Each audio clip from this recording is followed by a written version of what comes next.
Hello, everyone. So today I will be teaching about autism spectrum disorder and how we can best help those with this disorder in our classroom. So to start off, just a quick definition. Autism spectrum disorder is a developmental disorder, and this can impact the way that individuals communicate and interpret their environment, and this can lead to challenges with social interaction and processing information. It's important to note that the abilities of people with ACD can vary significantly.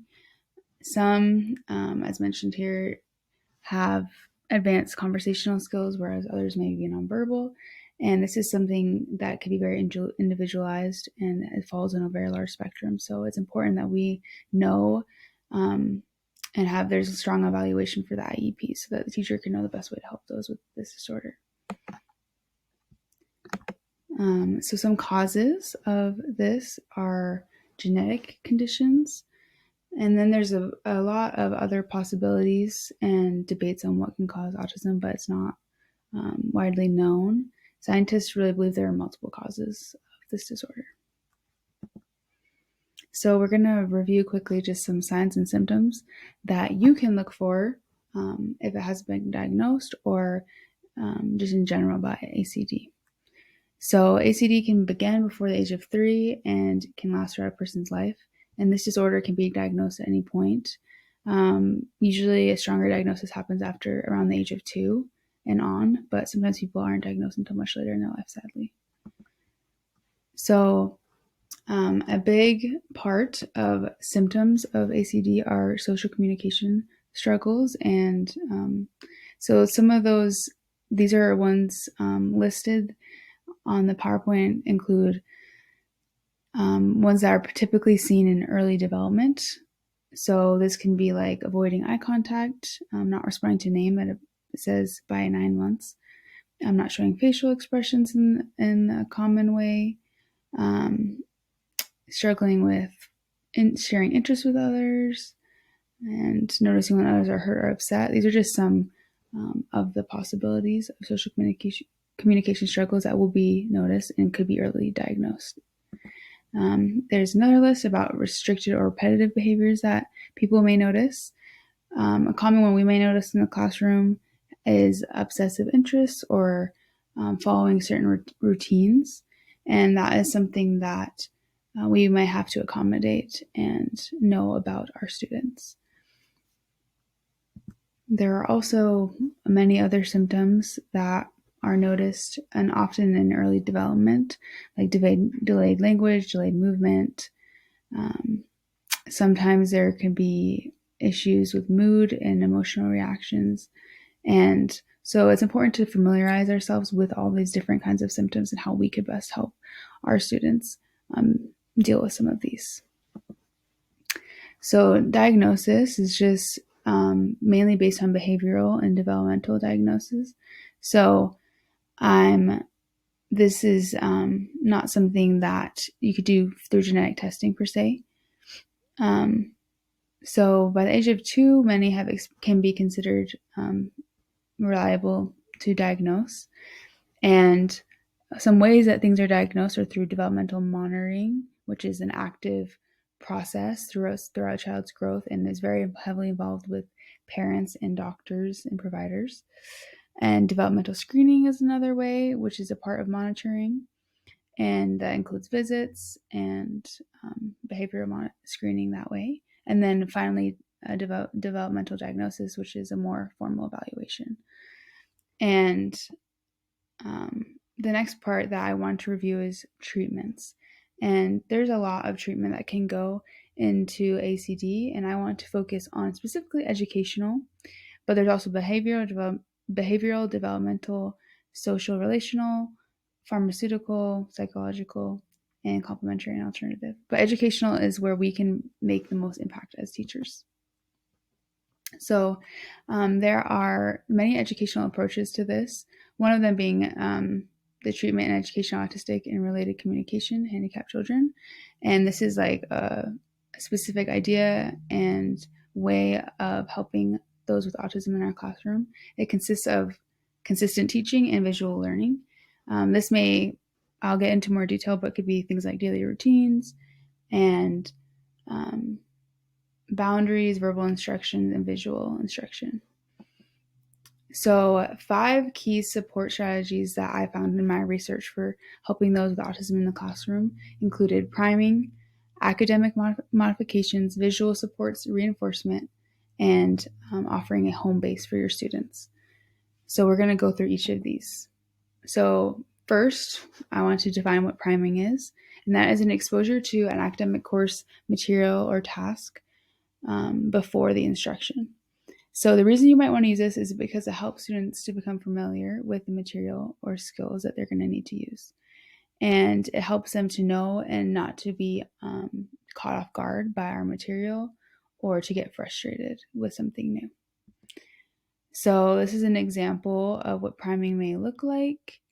So it would be like these graphs, these, one second, let's see here. You can allow students, as listed here, to submit questions before a certain topic is covered if they have specific things they want you to address or talk about beforehand. And you could have that be anonymous. You could also give out materials, worksheets, or handouts before the class instruction that could have visual aids, as seen here, when teaching about the cell process. And this may help your students to feel more primed, those with ACD, before their official instruction. So another way is that through academic modifications. And these include content or format assignments that are adapted to meet the students' needs. So this could be like reading directions out loud, extended time on assignments. A big part of this is IEPs. This is where you're going to learn what the student will best need and may need to be provided. So there's also visual supports. This is a very large thing to help those with ACD learn. And these are just any visual thing that can help the student throughout the day. This could be pictures, written words, schedules, visual boundaries, timelines, scripts. This adds order and structure in a way that is beneficial to those with ACD. I want to show a quick video. This video will help to explain some of the visual supports that could be beneficial. Because students with autism tend to be more visual learners, they may benefit from having a copy of their daily schedule or one posted in the room to help guide them through the day. I prefer a printed schedule because that way I remember things more clearly, and that way I'd stay more organized. Another visual support, graphic organizers, present material in a way that makes it easier for a student to understand. CIAN. They not only highlight important concepts and facts, but display the relationship between them. Instead of this big piece of paper, it lists out all the different kinds of spaces. Another type of visual support is what's called a social script.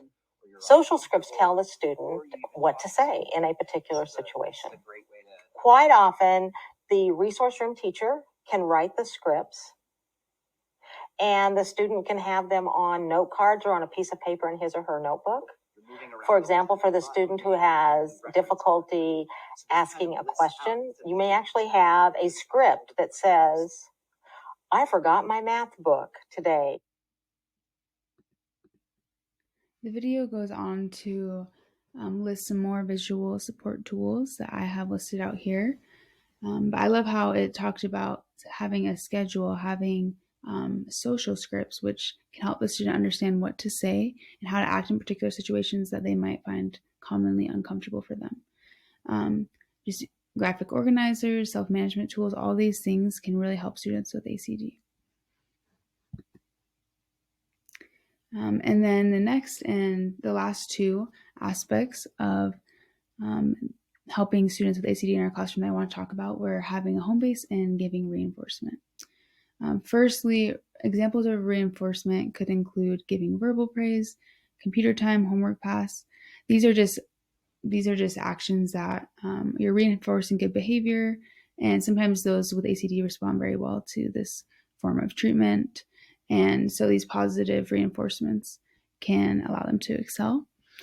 And then also having a home base, which is a designated place where students with ACD can go to regain control when they are stressed. And this could be like a corner in the classroom. They could maybe have a hall pass to go to the library and sit somewhere quiet. Oftentimes those with ACD may have sensory struggles. And so we have to be mindful of this and allow students to and adapt to the needs of what they have.